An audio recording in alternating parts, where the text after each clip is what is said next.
अनिल अंबानी कहता है कि हमारी लीडरशिप अमेरिका से, अमेरिका के प्रेसिडेंट से अच्छे रिश्ते रखना चाहती है, उनसे बातचीत करना चाहती है। उसकी रिप्लाई है अनिल अंबानी को, अनिल अंबानी उससे मिला है ये भी तय है। और इसके बाद मीटिंग होती है अमेरिकन प्रेसिडेंट से और इजराइल के प्राइम मिनिस्टर से। तो ये तो सारी चीजें जुड़ रही है ना एक दूसरे से। अब उसके आगे और क्या है उस एप्स्टीन फाइल में? हो सकता है उसका दबाव काम कर रहा हो मोदी जी के ऊपर, जिसके कारण उन्होंने ये ट्रेड डील किया। उसके आगे अब जैसे अडानी का संबंध है, वो तो खुला सबको मालूम है कि अडानी को संबंध दिया है अमेरिका ने, जिस संबंध को बहुत समय से टाल रहा था, नहीं ले रहा था, हजारों करोड़ के भ्रष्टाचार में। तो एक है एप्स्टीन और दूसरा है अडानी। ये दोनों भूत हैं जो इस समय मोदी को त्रस्त कर रहे हैं और उसके कारण से ये ट्रेड डील। कुछ चैनलों पे चल रहा है कि मोदी जी भी गए हैं उस द्वीप पे, क्या कहना आपका? मेरा बस चले तो मैं आज ही लेके आ जाऊंगा। मोदी जी उस द्वीप पे गए कि नहीं? कुछ चैनलों पे चल रहा है ये, कुछ चैनलों पे चल रहा है कि मोदी जी भी उस द्वीप पे गए हैं। नहीं, इसका मुझे नहीं पता कि गए हैं कि नहीं गए। यूजीसी पे क्या कहना है सर? यूजीसी पे मैंने बोला कि भाई ये पूरा बिल ही झगड़ा कराने के उद्देश्य से और एक आस्किस्ट बिल लेके आए थे। जो जनरल कैटेगरी के बच्चे कह रहे हैं हमारे लिए गले में फांसी का फंदा है। कैसे फांसी का फंदा है? कहाँ से बताइए? ओबीसी को अभी इसमें डाल दिया गया। ओहो, जब उसमें कोई पनिशमेंट का प्रावधान ही नहीं है, क्या क्या गले में फंदा है? अभी तो आपने सुना कि कैसे ये कमजोर किया गया था और कमजोर किया गया था। मायावती जी कह रहे हैं कि हमारे लोगों को भी डायलेट किया जा रहा है इसमें। 85% ओबीसी हमारा शोषण करते हैं, उन्हीं के ऊपर 80 अक लगता है। अब मायावती जी का ने क्या कहा उन पे मैं कुछ नहीं बोलूंगा, मैं इस बिल के बारे में बता सकता हूँ। एक दलित, पिछड़े या आदिवासी का नाम बताइए जो आरएसएस का प्रमुख रहा हो आज तक। तो कौन से बहुजन हितैषी हैं? आपको समझ में नहीं आ रहा है? क्या चुनाव को मद्देनजर रखते हुए ये इस तरह का ड्रामा किया गया? ये ड्रामा ही था, आपने सही शब्द इस्तेमाल किया, ड्रामा ही था, ड्रामा किया। जाति सूचक उनको गाली दी गई, फिर भी वो शांत है, कुछ बोल नहीं रहे, कोई एक्शन नहीं। पता नहीं आपको क्या मालूम, हो सकता है प्रायोजित कराया उन्होंने ये।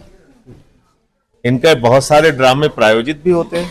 मोदी जी हो सकता है अपने आप को ये साबित कराने के लिए कि दलितों, पिछड़ों, आदिवासियों के हितैषी हैं, दो चार गालियां सुन ली हो उन्होंने। लेकिन सर उनके बारे में आप लेकिन सर उनकी गहराई का अंदाजा आप नहीं लगा सकते। साथ में एक और बात आ रही है, एप्स्टीन में प्रधानमंत्री मोदी का नाम आया फाइल में। मैंने तो जैसे ही बोला पार्लियामेंट में हल्ला करने लगे भाजपा। हाँ, वही चीजें बोले। मैं आपसे कह तो रहा हूँ कि एप्स्टीन फाइल में जो नाम आया है उनका, एक बड़ा दबाव का कारण वो है, और दूसरा दबाव का कारण है कि अडानी को सम्मान मिला है अमेरिका से हजारों करोड़ रुपए के भ्रष्टाचार में।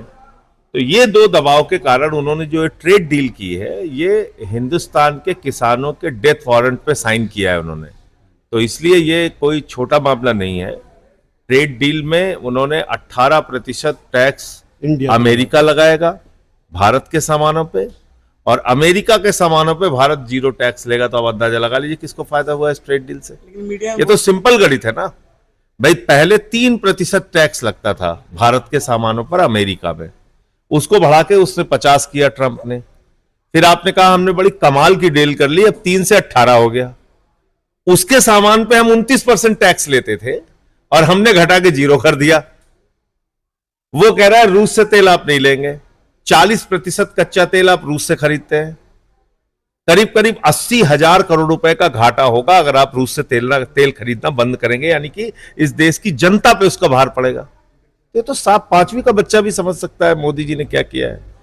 तो ये एप्स्टीन फाइल और अडानी के संबंध, दोनों घटनाओं का एक गहरा असर है, जिसके कारण से ये एक तरफा अमेरिका को फायदा पहुंचाने के लिए और हिंदुस्तान के किसानों और लोगों को नुकसान पहुंचाने के लिए ट्रेड डील की। लेकिन सर एक और सवाल है, इसमें इसके सामने जवाबदेही नहीं होनी चाहिए प्रधानमंत्री की? 100% होनी चाहिए, इसीलिए जवाब मैं मांग रहा था पार्लियामेंट में। डील को लेकर मीडिया में बहुत उत्साह है, लेकिन सर पूर्व सेना अध्यक्ष जो है रणबड़े, उन्होंने आरोप भी लगाए जो चाइना के साथ, उस पर भी चर्चा नहीं हो रही है। किस पे डील पे मीडिया में उत्साह है?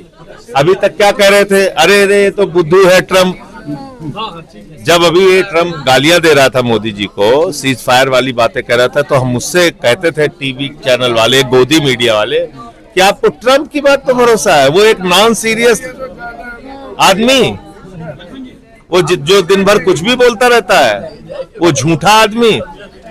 अब उसको माला पहना रहे हैं लोग, तो उसके उनकी बातों का अब गोदी मीडिया की कोई विश्वसनीयता बची नहीं है, अब उसको भूल जाइए। परमाणु समझौता जब हुआ था तब भी प्रतिबंध में इतना टैरिफ नहीं लगा था, लेकिन आज की डेट में इतना ज्यादा टैरिफ हो गया। देखिए, भारत कभी अमेरिका के सैंक्शन के आगे झुका ही नहीं, चाहे वो परमाणु डील का मामला हो, चाहे वो